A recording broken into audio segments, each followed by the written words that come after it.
আসসালামু আলাইকুম রহমতুল্লাহি ওবারাকাতু। ভিউয়ার্স, আমি এখন আলোচনা করব এক ইহুদির ঘটনা। বিশ্বনবী সাল্লাল্লাহু আলাইহি ওয়াসাল্লামের সঙ্গে দিন সন্ধ্যাবেলা এক অচেনা ইহুদি মহানবী সাল্লাল্লাহু আলাইহি ওয়াসাল্লামের কাছে হাজির হয়ে বলল, আজ রাত্রিটুকুর জন্য আমাকে আশ্রয় দিন আর কিছু খাবার দিন।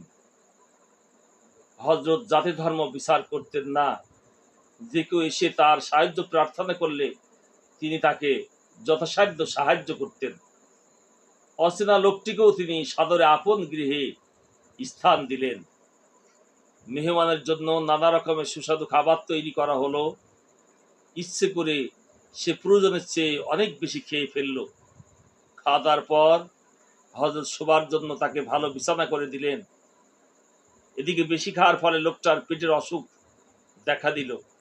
গভীর রাতে সে নিরুপায় হয়ে বিছানাতেই মলমূত্র ত্যাগ করল। শরম আর ভয়ে বেচারা মরে যায় আর কি। তাই রাত পোহাবার আগেই সকলের অগোচরে সে হযরতের বাড়ি থেকে পালিয়ে গেল।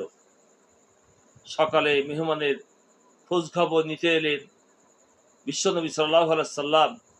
তিনি শোবার ঘরে ঢুকে দেখেন মেহমান নেই, বিছানাপত্র মলমূত্রে পরিপূর্ণ। মেহমানের তলোয়ারখানা ঘরেই পড়ে রয়েছে দেখতে পেলেন।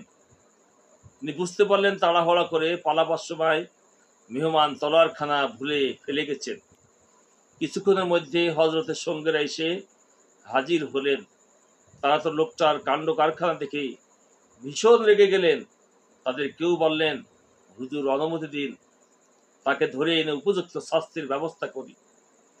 হযরত বললেন, না, তা হয় না। মেহমান নিশ্চয়ই ইচ্ছে করে এই কাজ করেনি।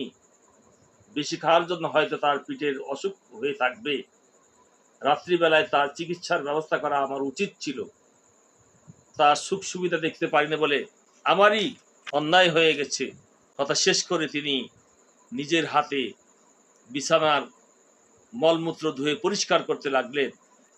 এদিকে বেচারা মেহমান কিছুদূর গিয়ে দেখল সে তার দামি তলোয়ারখানা বিশ্বনবী সাল্লাল্লাহু আলাইহি সাল্লামের বাড়িতে ফেলে এসেছে।